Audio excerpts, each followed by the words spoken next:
I thought I was finally free of my ex, but then I uncovered a shocking secret that sent my life spiraling. Massive, undisclosed debt that legally tied me to his financial ruin.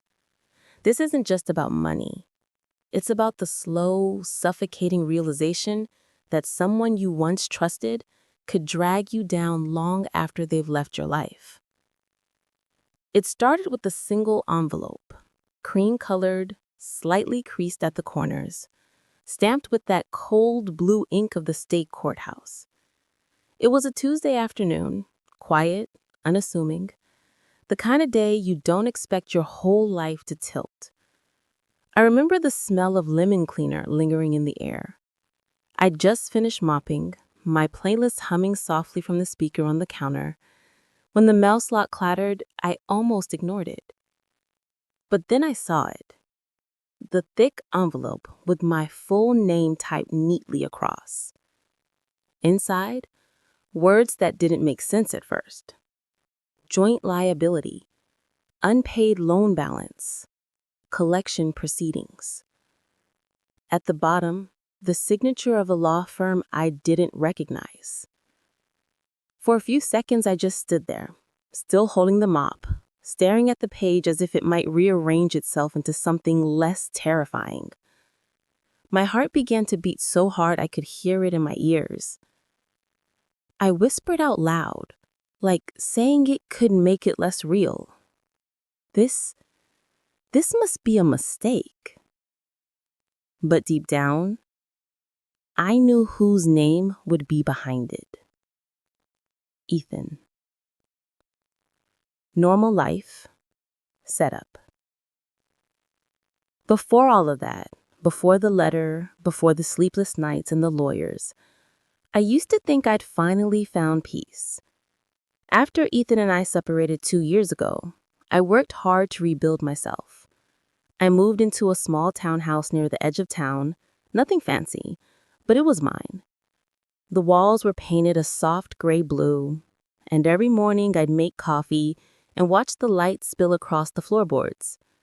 It felt like a life reclaimed, slow, steady, quiet. I taught English at the local community college, and my students were the kind that made the job worth it. Single parents, late bloomers, people who'd lived real lives before coming back to class. On Fridays, I'd treat myself to a slice of cherry pie from the diner across the street and spend the evening grading papers with an old jazz record spinning in the background. Friends used to tell me how lucky I was, how gracefully I'd moved on. But luck had nothing to do with it. It was work. Every piece of stability I had, I earned. Ethan and I had been together nearly 8 years. He was charming back then, that quiet, confident charm that makes you feel safe at first. He worked in real estate, always talking big about the next deal, the next big flip. But somewhere between those dreams, he started cutting corners, borrowing money, and making promises he couldn't keep. When things between us fell apart, I told myself it was a clean break. I didn't take alimony, didn't ask for a thing. All I wanted was distance. The last time I saw him, he was leaning against his car, sunglasses on, smiling that half smile he used when he didn't want me to see he was lying. He said, "You'll be better off without me, Nora." And I believed him. For 2 years, I thought the past was buried, until that envelope arrived. The first clue, suspicion. I called the number on the letter immediately. The woman on the line was polite, detached, the way people sound when they've said the same thing 100 times before. "Yes, Miss Daniels. According to our records, your name appears as a co-signer on the loan dated 4 years ago, balance due $148,000. My mouth dried. That can't be right. I never signed any loan. She paused, as if flipping through pages. The document lists both your signatures. And that's when the air shifted, because I remembered. Years ago, before the cracks showed, Ethan had asked me to sign a few forms for what he said was a property refinance. He said it was just to lower the interest rate. Just paperwork, babe. We were sitting at the kitchen table, his laptop open, him sliding pages toward me while he kissed the top of my head. I didn't read every page. I trusted him. Now my own signature was the chain around my neck. That night I couldn't sleep. I sat at the edge of my bed. The letter spread out beside me. The hum of the refrigerator sounded louder than usual, like the world itself was holding its breath. I called Ethan the next morning. His number still lived in my phone, tucked away under E. He answered on the third ring. Nora, wow, hey, this is a surprise. His voice hadn't changed. Smooth, casual, a little too light. I said, Ethan, I got a letter from a law firm about a loan you took out. There was a pause, then a sigh. That. Like it was a small thing, like it wasn't the ground giving away beneath me. I don't understand, I said. They're saying I'm responsible for this. Why is my name on it? He hesitated, and I could hear the faint sound of a lighter flicking. Look, Nora, I meant to tell you things got complicated with that investment. I thought I'd be able to cover it before it ever got to you. Cover it? My voice cracked. You forged my signature? I didn't forge anything, he said quickly. You did sign those papers, remember? It was just not exactly what I said it was. I went quiet. The room spun a little. So he hadn't lied about the signature, just everything else. He went on, softer now, almost pleading. I swear I didn't mean for you to get dragged into this. I'll figure something out. I hung up before I said something I'd regret. That was the first crack in the dam, but what came after? The phone calls, the legal threats, the humiliation of realizing my finances weren't as safe as I thought they were, that was the flood. And it all started with the lie of love. The next few days were a blur of disbelief. I'd always thought betrayal was loud. Screaming matches, slammed doors, someone walking out. But this was quiet, invisible, like waking up to find someone had stolen the floor from under your feet. Every day, another letter arrived. Different return addresses, same tone, stern, official, merciless. The numbers blurred together, but one word kept echoing through them all. Liable. I stopped sleeping, stopped eating properly. Coffee became my meal, my comfort, my weapon against the fog settling in my mind. When I finally gathered the courage to visit the law firm listed on the first letter, it was a gray building downtown. Sterile, glass walls, the kind of place that smelled faintly of carpet cleaner and cold air. The lawyer who met me, Mr. Stein, had kind eyes behind square glasses. He glanced through my file, his brow tightening slightly as he turned each page. Then he looked up. Miss Daniels, did you sign this loan agreement knowingly? I hesitated. I told him it was a refinance, a formality. Mr. Stein sighed, leaning back in his chair. Unfortunately, your signature here binds you as a co-obligor. That means legally you share full responsibility. His words hit like a punch to the chest. I stared at the document he slid across the desk. There it was. My name, my signature. Dated and notarized. And beside it, Ethan's neat scrawl, confident and unbothered. I remember whispering, how could he do this to me? Not really to the lawyer, more to the room, to the ghost of the man that I loved. Mr. Stein tapped the page gently. It happens more often than you'd think. Love and trust are powerful and dangerous. When I left his office, the late afternoon light felt harsh against my face. The city sounded louder than usual. Cars honking, people laughing, all of it jarring against the quiet chaos spinning inside me. I sat in my car for nearly an hour before I drove home. That night, I called Ethan again. I told myself I just wanted answers, but the truth was, I wanted him to feel what I was feeling, the panic, the betrayal. He picked up after a few rings. His tone was light, as if nothing had happened. Hey, Nora, how are you holding up? Don't you dare ask me that, I snapped. You've ruined my credit. You've tied me to your debt like a chain. How could you? He cut in, his voice rising. You think I wanted this? You think I planned for everything to fall apart? I laughed bitterly. You planned enough to trick me into signing. He went quiet. Then, softly, you didn't trick me. I was desperate.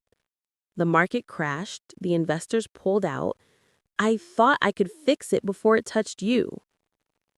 I could hear his tremor in his voice. Guilt, maybe. Or just exhaustion. But guilt doesn't pay bills, and exhaustion doesn't erase signatures. I don't care what you thought, I said finally. You lied. You used me. There was silence on the line. Then he said something I'll never forget. You always said we were a team, Nora. I just took you at your word. The phone nearly slipped from my hand. That was his justification. Teamwork. As if marriage meant consent to betrayal. I ended the call without another word. The next morning, I drove to my parents' house. I hadn't told them much about the divorce, just that it was mutual, that we'd grown apart. They always liked Ethan. He had that charm that fooled even the wisest. My mother was in the kitchen when I arrived, kneading dough with flour dusted on her sleeves. She looked up and smiled softly. Sweetheart, you look pale. Are you eating? Her words were so ordinary that I broke.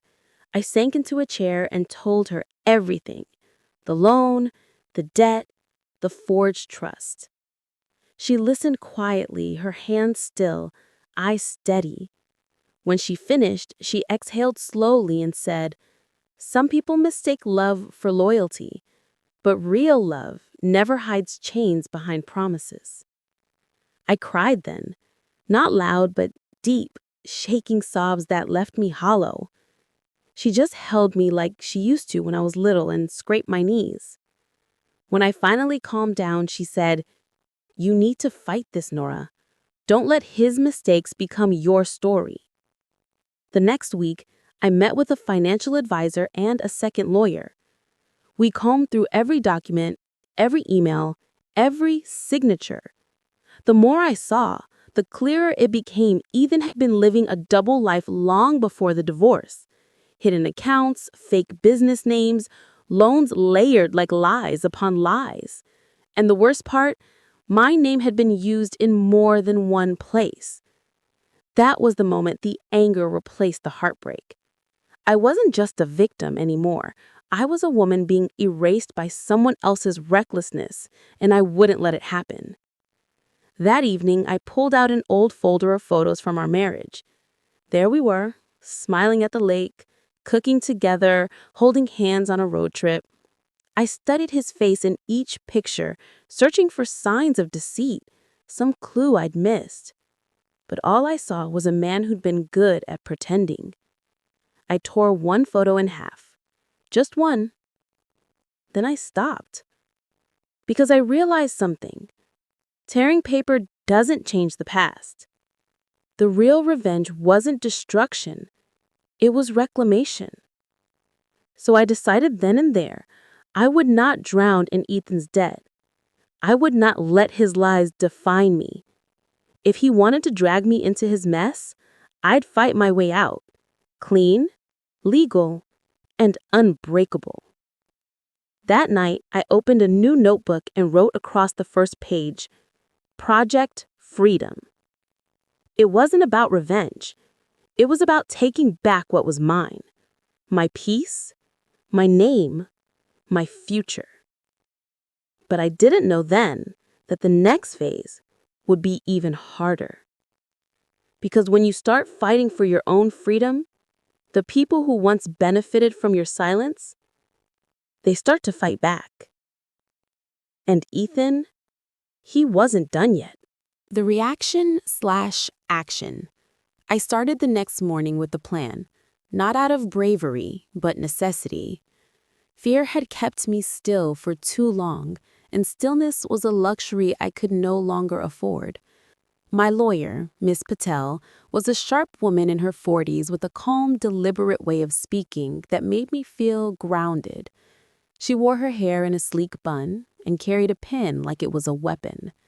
After reviewing Ethan's file, she leaned back and said, "We have two options. You can pay your share and close this chapter quietly, or we can challenge the loan, argue that consent was given under false pretenses." "False pretenses?" I repeated, my voice catching slightly. She nodded. "If we can prove you were deceived, we might invalidate your liability, but it'll be long, messy, and public." I thought about it. The endless court appearances, the scrutiny, my private life spilled into files and hearings.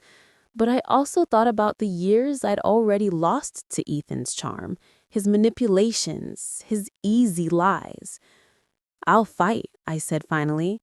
And Miss Patel smiled, the kind of small, approving smile that said, "Good choice." For the next few weeks, I lived between two worlds, the normal life I was trying to hold together and the legal war slowly brewing underneath. By day, I still taught my students, trying to keep my voice steady as I lectured on themes of truth and deception in literature. Ironic, I know. By night, I sat at my kitchen table surrounded by papers, tracing dates, highlighting discrepancies, building a map of lies. There's something haunting about seeing your past in black and white, not memories, but evidence.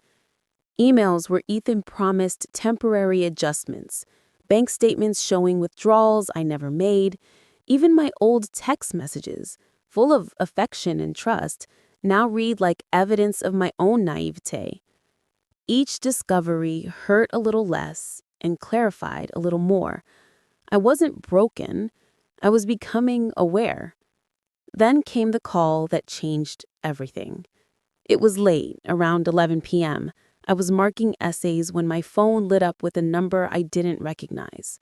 Against my better judgment, I answered.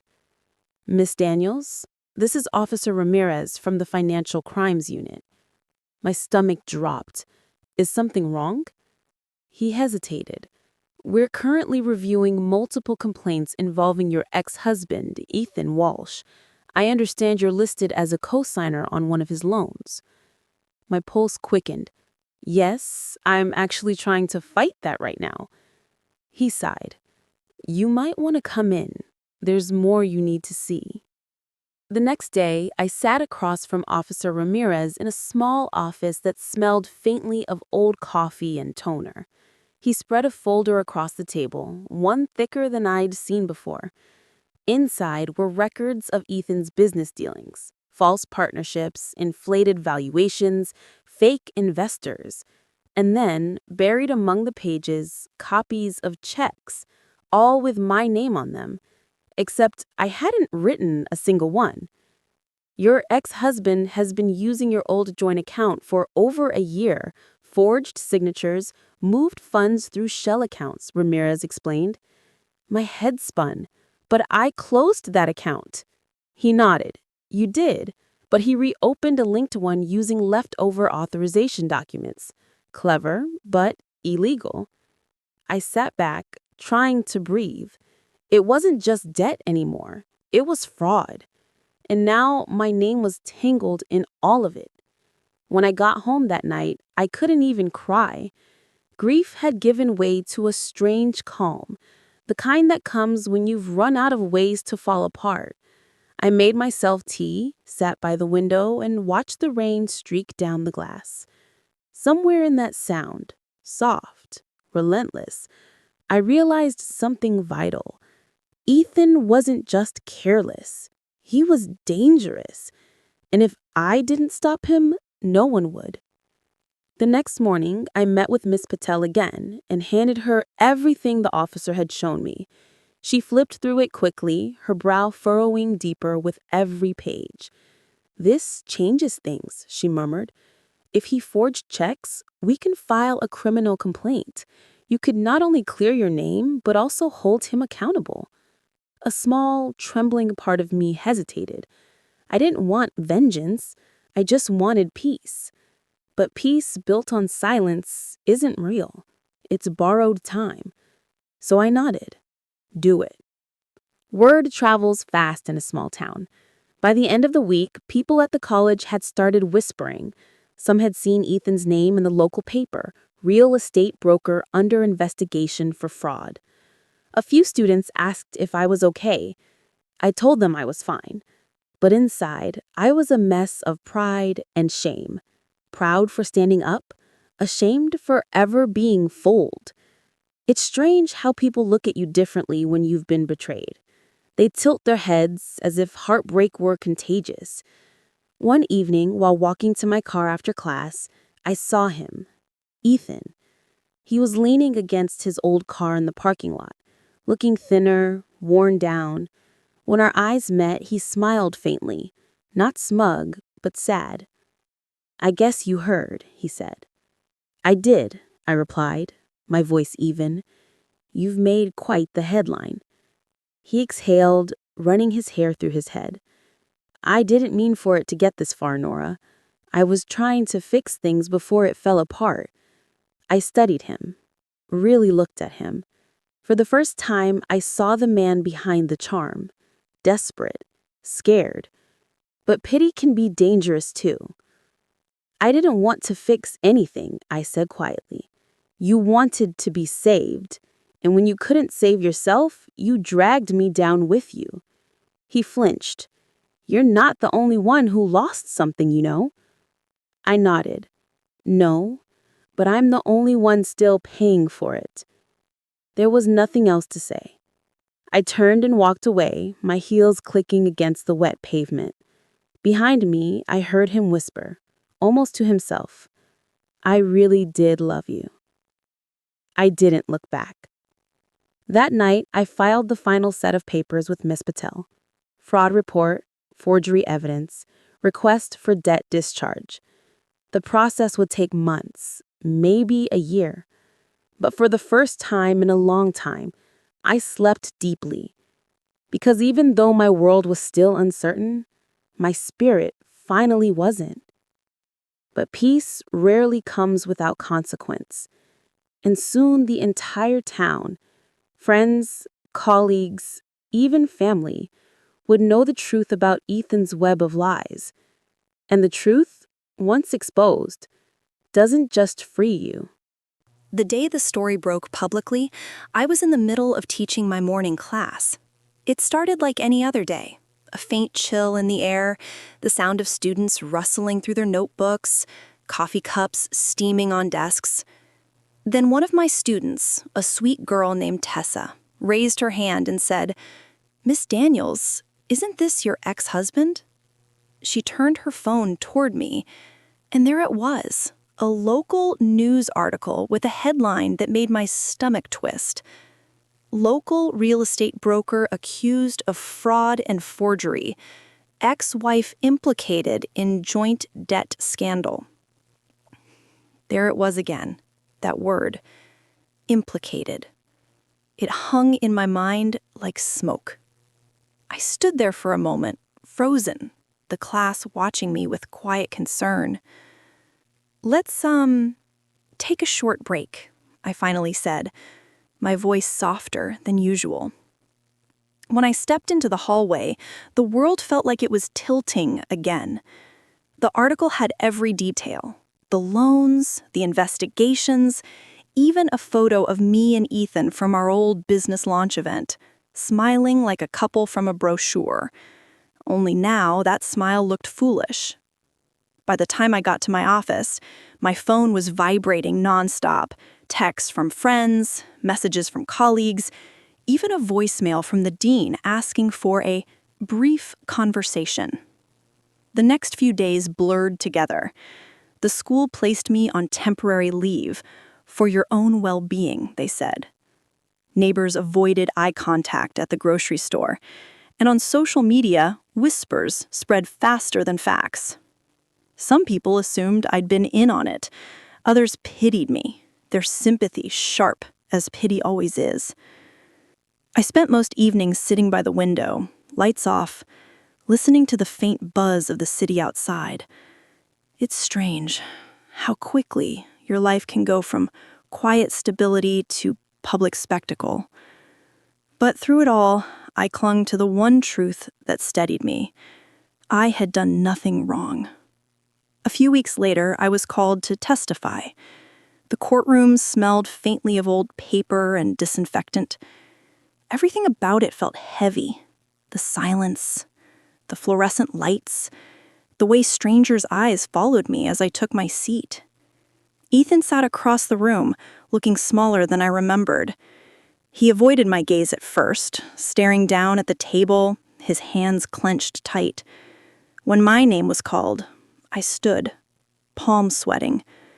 The questions came like slow blades, deliberate, methodical. Did you knowingly co-sign the loan in question? No. Did you ever give your ex-husband permission to use your name or your financial information after your separation? Never. Then Ethan's attorney tried to twist the narrative, implying I had benefited, that maybe I'd been complicit. I remember turning to face him and saying clearly, the only thing I gained from Ethan Walsh was debt and sleepless nights. The courtroom went still for a moment. Even the judge's pen paused mid-note. When Ethan finally spoke, his voice trembled. He admitted to the forged checks, the hidden accounts. He didn't look at me until the very end. I made mistakes, he said softly, but I never meant to hurt her. I believed that, in a way. Ethan hadn't set out to destroy me. He just loved himself more than he'd ever loved the truth. After the hearing, I stepped outside into the crisp afternoon air. The sky was pale blue, the kind that makes you feel both small and infinite. Reporters were waiting by the steps, shouting questions. I didn't answer. But among the noise, I noticed something else, a quiet kind of freedom in my chest. It wasn't over, but the power had shifted. For the first time in months, I wasn't reacting to Ethan's choices. I was reclaiming my own.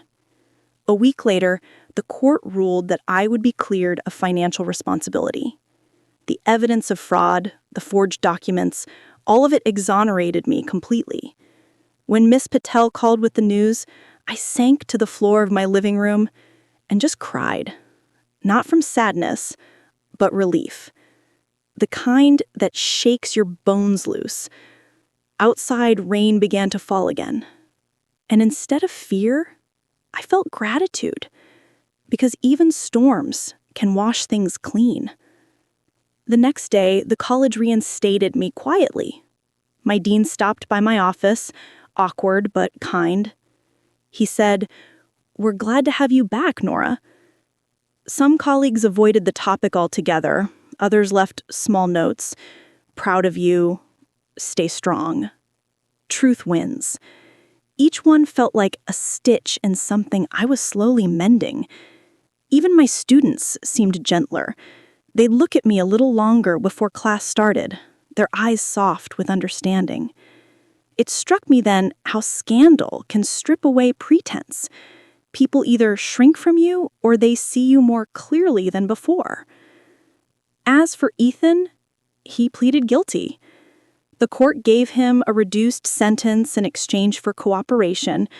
I heard he was serving time in a minimum security facility out of state. I didn't visit. There was nothing left to say. But one afternoon, a letter arrived. The handwriting was unmistakably his, neat, slightly slanted to the right. Inside was a single page. Nora, I'm sorry. For everything. The lies, the debt, the pain. I convinced myself it was for us. But really, it was for me. You deserved honesty.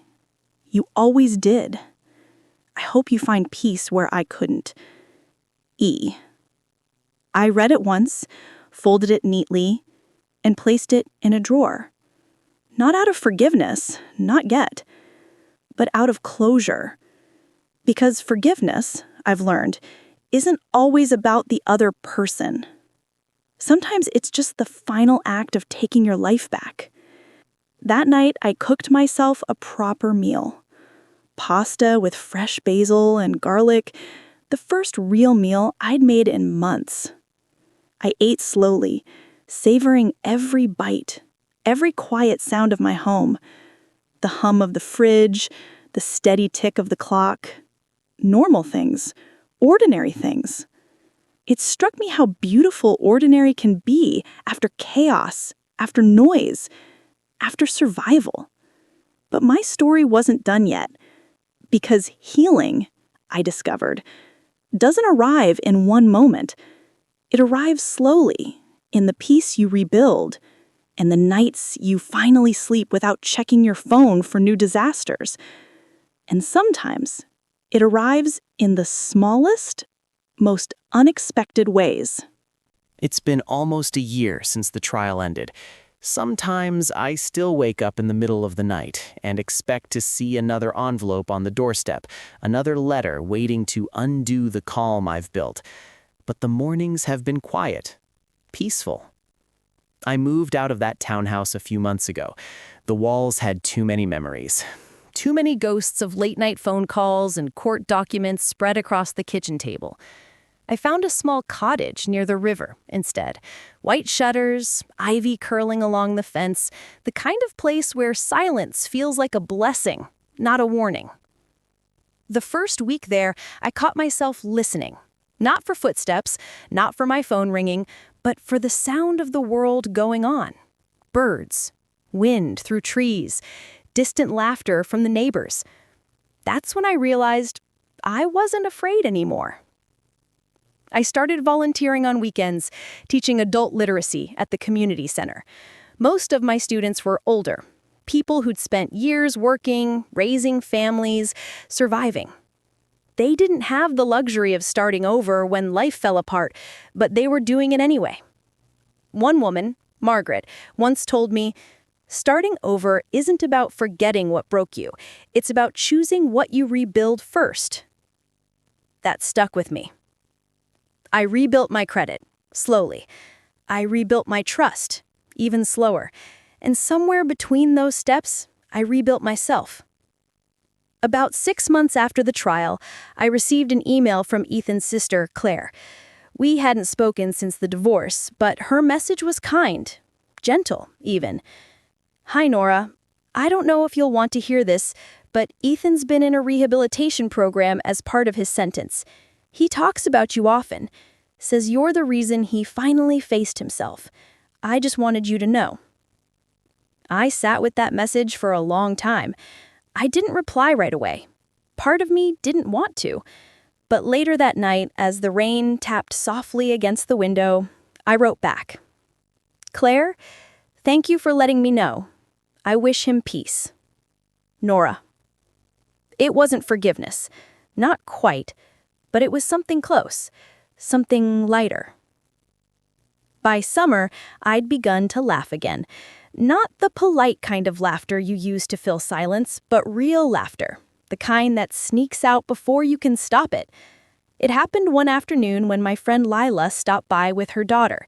We were in the garden drinking lemonade when her little girl pointed at the clouds and said, "That one looks like a broken heart." Lila smiled. "And what happens when it rains, sweetheart?" The girl thought for a moment. "It turns into flowers." I laughed so hard I had to wipe my eyes. Because in that simple answer, there was something truer than any advice I'd been given all year. Broken things can bloom again, if you let them. A few weeks later, I returned to the college full-time. The first day back, I walked into my classroom and found a note on the desk. No name, no handwriting I recognized, just a single line written in blue ink. "You taught me that truth doesn't destroy people. It saves them." I never found out who wrote it, but I kept it, tucked inside the same notebook where I'd once written Project Freedom. Maybe that's what all of this had been. Not a punishment, not a tragedy, but a strange, painful kind of freedom. Sometimes people ask if I regret marrying Ethan, and the truth is, no. I regret what he did, yes, but I don't regret who I became because of it. Before all this, I was the kind of woman who avoided confrontation, who smoothed things over, who signed where she was told because she wanted peace more than clarity. Now, I read every line. I ask every question, and I don't confuse silence with peace anymore. There's one moment I hold on to, the one that reminds me how far I've come. It was late autumn. The air was crisp, the river low. I'd gone for a walk after dinner and ended up on the old footbridge near my cottage. I leaned against the railing, watching the reflection of the moon ripple across the water. For the first time in years, I didn't feel tethered to anyone else's choices. Not to Ethan's lies, not to the shame, not even to the pain. Just myself. And that was enough. I remember whispering into the quiet, "I'm free." And it felt true. Deeply, finally true. A few months ago, I got another letter. Not from Ethan this time, but from the bank. It confirmed that my credit record had been cleared completely. No more shared accounts, no lingering debt. Just my name, clean again. I held that letter for a long time, smiling through tears. It wasn't just a piece of paper. It was proof. Proof that the past doesn't get to own me anymore. Now, every Sunday, I light a candle in the kitchen before bed. It's a small ritual. Something I started during the hardest nights when I needed to believe in something steady. The flame flickers softly, golden against the dark, and I think about all the ways I've learned to start over, all the ways I've learned to live again. Because survival isn't loud. It's quiet, like that candle. Small, steady, refusing to go out. People often tell me I was brave, but I don't think bravery is what saved me. It was faith, not in anyone else, but in the idea that no matter how deep the betrayal, you can still build a future that's yours. That even when someone ties you to their ruin, you can still cut the rope and walk out whole. And sometimes that's the greatest revenge there is, living well, without bitterness, without fear. The last page of my notebook, the one that started as Project Freedom, now reads something different. In my own handwriting, in quiet, black ink, it says, "Peace isn't given, it's reclaimed." And I think that's the truth of it. The lesson I wish I'd known sooner, the one I carry with me every day.